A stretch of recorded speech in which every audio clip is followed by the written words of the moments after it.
Good morning all. ഞാൻ Ramakrishnan T B, SEBI registered research അനലിസ്റ്റാണ്. ഈ ഓഡിയോ കേട്ടതിന് ശേഷം ഡിസ്ക്ലെയിമർ കൂടി വായിച്ചു നോക്കണമെന്ന് താല്പര്യപ്പെടുന്നു. ഇന്ന് നമ്മൾ എക്സ്പെക്റ്റ് ചെയ്യുന്നൊരു വീക്ക് ഓപ്പണിംഗ് ആണ്. ഏഷ്യയിൽ മറ്റു മാർക്കറ്റുകളുടെ സിറ്റുവേഷൻ നോക്കുകയാണെങ്കിൽ ജാപ്പനീസ്, സൗത്ത് കൊറിയൻ ഇൻഡെക്സുകൾ ഇന്ന് വീണ്ടും പുതിയ റെക്കോർഡ് ഹൈ ഹിറ്റ് ചെയ്ത് റെക്കോർഡ് ഹൈയിലാണ് ട്രേഡ് ചെയ്യുന്നത്. മെമ്മറി സ്റ്റോക്കുകളായ കിയോക്സിയ ഹോൾഡിങ്സ് ജപ്പാനിലും അതുപോലെ തന്നെ സാംസങ് ഇലക്ട്രോണിക്സ്, SK ഹൈനിക്സ് സൗത്ത് കൊറിയയിലും പുതിയ റെക്കോർഡ് ഹൈ ഹിറ്റ് ചെയ്ത് റെക്കോർഡ് ഹൈയിലാണ് ട്രേഡ് ചെയ്യുന്നത്. പ്രധാനമായും ഈ മെമ്മറി റിലേറ്റഡ് സ്റ്റോക്കുകൾ തന്നെയാണ് ഈ രണ്ട് രാജ്യങ്ങളിലും മുന്നേറിക്കൊണ്ടിരിക്കുന്നത്.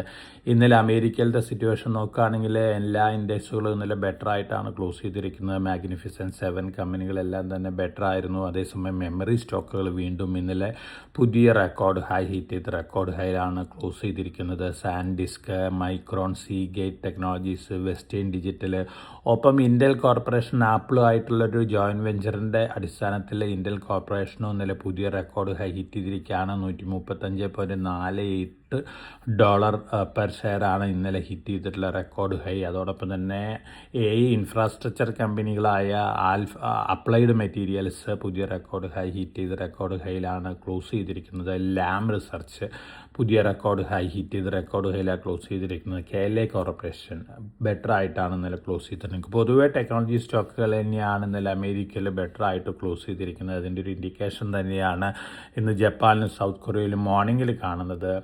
യൂറോപ്പിൽ ഇന്നലെ യൂറോപ്യൻ ഇൻഡെക്സുകൾ മെജോറിറ്റി ബെറ്റർ ആയിട്ടാണ് ക്ലോസ് ചെയ്തിരിക്കുന്നത്. ഒപ്പം ഇന്നലെ കമ്മോഡിറ്റികളുടെ കാര്യം നോക്കുകയാണെങ്കിൽ കമ്മോഡിറ്റികൾ വളരെ വീക്കാണ്. US ഫെഡ് ചെയർമാൻ്റെ ഹോക്കിഷ് സ്റ്റേറ്റ്മെൻറ്റിന് ശേഷം അടുത്ത മീറ്റിങ്ങുകളിൽ ഒരുപക്ഷെ ഇൻട്രസ്റ്റ് റേറ്റ് കൂട്ടിയേക്കുമോ എന്നുള്ള സംശയത്തിൻ്റെ ഒരു ഇമ്പാക്റ്റിലാണ് ഗോൾഡിൽ നല്ല സെല്ലിംഗ് പ്രഷർ ഉള്ളത്. ഇന്ന് മോർണിംഗിൽ ഗോൾഡ് ട്രേഡ് ചെയ്ത് $4174 പെർ ഔൺസിനാണ്. ഒപ്പം സിൽവറും താഴെയാണ്, $64.4 പെർ ഔൺസിനാണ്. മറ്റ് കമ്മോഡിറ്റികളെല്ലാം തന്നെ ഇന്ന് വീക്കായിട്ടാണ് മോർണിംഗിൽ ട്രേഡ് ചെയ്യുന്നത്. അതേസമയം Brent crude oil slightly better ആണ്, $79.47 പെർ ബാരലിനാണ് മോർണിംഗിൽ ട്രേഡ് ചെയ്യുന്നത്. ഇന്ത്യൻ റുപ്പി ഇന്നലെ US ഡോളറിന് അഗൻസ്റ്റ് ആയിട്ട് സ്ലൈറ്റ്ലി ബെറ്റർ ആയിട്ടാണ് ക്ലോസ് ചെയ്തിരിക്കുന്നത്. $94.27 പെർ ഡോളറിനാണ് ഇന്നലെ ക്ലോസ് ചെയ്തിരിക്കുന്നത്. ഒരു പക്ഷേ ഇന്ന് വീണ്ടും താഴെ പോകാനുള്ള സാധ്യതകളുണ്ട്. ഇന്ന് ഇന്ത്യയിൽ നമ്മൾ എക്സ്പെക്റ്റ് ചെയ്യുന്നൊരു വീക്ക് ഓപ്പണിംഗ് ആണ്. ഇതിന് പ്രധാനപ്പെട്ട കാരണം അമേരിക്കയിലെ സോഫ്റ്റ്വെയർ സർവീസസ് രംഗത്തെ പ്രമുഖ കമ്പനിയായ അക്സെഞ്ചറിൻ്റെ Q1 റിസൾട്ടിന് ശേഷമുള്ള ഗൈഡൻസ് ആണ്. അതോടൊപ്പം തന്നെ ഓർഡർ ബാഗിങ്ങും വളരെ കുറവാണ്. അതിൻ്റെ ഒരു ഇമ്പാക്റ്റാണ് ഇൻഫോസിസ് ADR ഇന്നലെ 9.66% താഴെ വന്നിരിക്കുന്നത്. ഒപ്പം വിപ്രോ ADR 3.63% താഴെയാണ്.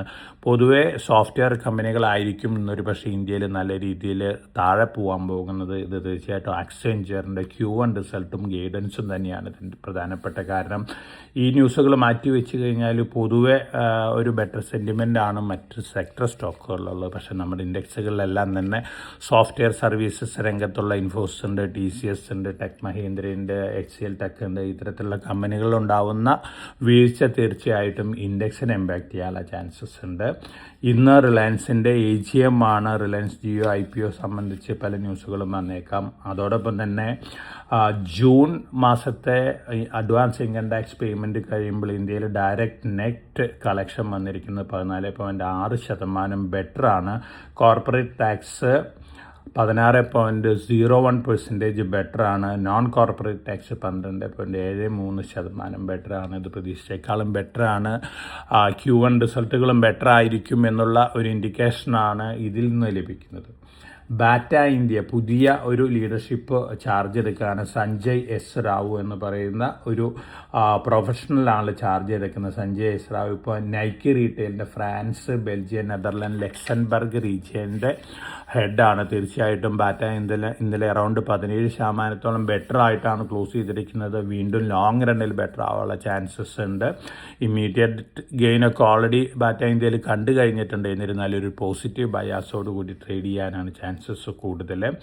ഏക്കസ് വലിയ എക്സ്പാൻഷൻ പ്ലാനിലാണ്. ഡിഫൻസ് റിലേറ്റഡ്, എയറോസ്പേസ് റിലേറ്റഡ് കമ്പനിയാണ്. പോസിറ്റീവ് ന്യൂസാണ്. എൻഡ്യൂറൻസ് ടെക്നോളജീസ് കൊമേഴ്സ്യൽ പ്രൊഡക്ഷൻ ആരംഭിച്ചിട്ടുണ്ട് ലിഥിയം അയോൺ ബാറ്ററി പാക്കുകളിൽ നിന്ന്. തീർച്ചയായിട്ടും പോസിറ്റീവാണ്.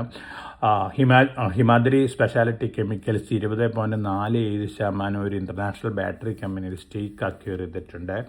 Amber enterprises, Oppo smart phones ഉണ്ടാക്കുന്ന കമ്പനിയാണ്. ഓപ്പോ ആയിട്ട് ജെവിയിൽ എത്തിയിട്ടുണ്ട്. ഓപ്പോ സ്മാർട്ട് ഫോണുകൾ ഇന്ത്യയിൽ നിർമ്മിക്കാൻ വേണ്ടിയാണ്. ആംബർ എൻ്റർപ്രൈസിനെ സംബന്ധിച്ച് ലോങ് റണ്ണിൽ പോസിറ്റീവാണ്.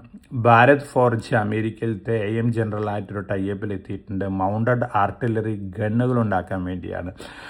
കഴിഞ്ഞ ദിവസം മറ്റൊരു ന്യൂസ് ഉണ്ടായിരുന്നു ഭാരത് ഫോർജിനെ സംബന്ധിച്ച്. അതിൻ്റെ ഇമ്പാക്റ്റിൽ ഭാരത് ഫോർജ് പുതിയ 52 വീക്ക് ഹൈ ഹിറ്റ് ചെയ്തിരുന്നു. വീണ്ടും പോസിറ്റീവ് ബയാസോടുകൂടി ട്രേഡ് ചെയ്യാനുള്ള ചാൻസസ് ആണ് കാണുന്നത്. വാരി റിന്യൂവബിൾ ടെക്നോളജീസ് 55% അസോസിയേറ്റഡ് പവർ സ്ട്രക്ചറൽസ് ലിമിറ്റഡിൽ സ്റ്റേക്ക് അക്വയർ ചെയ്തിട്ടുണ്ട്. ഈ കമ്പനി വാരി റിന്യൂവബിൾ ടെക്നോളജിയുടെ സബ്സിഡിയറി ആയിട്ട് മാറുകയാണ്. പോസിറ്റീവ് ന്യൂസാണ്. പൊതുവേ വന്നുകൊണ്ടിരിക്കുന്ന ന്യൂസ് സോഴ്സ് ഇപ്പോഴത്തെ എക്കണോമിക് റിലേറ്റഡ് ന്യൂസ് സോഴ്സ് പോസിറ്റീവാണ്. പ്രൊഡക്ഷൻ ലിങ്ക്ഡ് ഇൻസെൻറ്റീവ് സ്കീമുകൾ ടെക്സ്റ്റൈൽ രംഗത്ത് വലിയ രീതിയിലുള്ള പ്രോഫിറ്റബിലിറ്റിയാണ് ഉണ്ടാക്കിയിരിക്കുന്ന റിപ്പോർട്ടുകളുണ്ട്. ഒപ്പം ജൂലൈ 15 മുതൽ India UK comprehensive economic and trade agreement പ്രാബല്യത്തിൽ വരികയാണ്. നമ്മുടെ അപ്പാരൽസ് കമ്പനികളെ സംബന്ധിച്ചൊരു ഓപ്പർച്യൂണിറ്റി ലഭിക്കുകയാണ്. യുകെയിലത്തെ ടോട്ടൽ അപ്പാരൽസ് ഇമ്പോർട്ട് ബില്ല് നോക്കുകയാണെങ്കിൽ $19.84 ബില്യൺ ആണ്. ഇന്ത്യയുടെ ഷെയർ $1.4 ബില്യൺ മാത്രമേ ഉള്ളൂ. തീർച്ചയായിട്ടും ഈ ട്രീറ്റി പ്രാബല്യത്തിൽ വരുമ്പോൾ കൂടുതൽ എക്സ്പോർട്ട് യുകെയിലേക്ക് നടത്താൻ സാധിക്കുമെന്നുള്ളൊരു എക്സ്പെക്റ്റേഷനാണ്. ഇതിൻ്റെ ഒരു ഇമ്പാക്റ്റിൽ ഇന്നലെ തന്നെ അപ്പാരൽ റിലേറ്റഡ് സ്റ്റോക്കുകൾ എല്ലാം തന്നെ മുന്നേറിയിരുന്നു. അടുത്ത ദിവസങ്ങളിൽ ഒരുപക്ഷെ ഇന്നത്തെ മൈനർ നെഗറ്റീവ് ഓപ്പണിങ്ങിന് ശേഷം അടുത്ത ദിവസങ്ങളിൽ ഇത്തരത്തിലുള്ള സെക്ടർ സ്റ്റോക്കുകൾ മുന്നേറാനുള്ള സാധ്യതകളുണ്ട്. പൊതുവേ പോസിറ്റീവ് ബയാസാണ് ഇന്ന് സോഫ്റ്റ്വെയർ ടെക്നോളജി കമ്പനികളുടെ ഭാഗത്തുനിന്ന് കമ്പനികളെ മാറ്റി നിർത്തി കഴിഞ്ഞാൽ മാർക്കറ്റിലുള്ളത്. അതോടൊപ്പം തന്നെ പവർ സെക്ടർ കമ്പനികൾ, പവർ എക്യുപ്മെൻറ്റ് കമ്പനികളൊക്കെ ആയിരിക്കാം മാർക്കറ്റ് താഴെ വരുമ്പോൾ നല്ല രീതിയിൽ വീണ്ടും മുന്നേറാൻ സാധ്യതയുള്ള കമ്പനികൾ. അപ്പോൾ വളരെ കോഷ്യസ് ആയിട്ട് മാർക്കറ്റിൽ മൂവ് ചെയ്യുക. സോഫ്റ്റ്വെയർ ടെക്നോളജി കമ്പനികളുടെ ഒരു ഇമ്പാക്റ്റാണ് ഇന്ന് ഇന്ത്യയിൽ കാണാൻ പോകുന്നത്. ഇതൊക്കെയാണ് ഇന്നത്തെ മാർക്കറ്റ് ന്യൂസുകൾ. അപ്പോൾ എല്ലാവർക്കും നല്ലൊരു ട്രേഡിൻ്റെ ആശംസിച്ചുകൊണ്ട് ഞാൻ ഇന്നത്തെ പ്രീ മാർക്കറ്റ് കമൻറ്റോട് അവസാനിപ്പിക്കുകയാണ്. Thank you.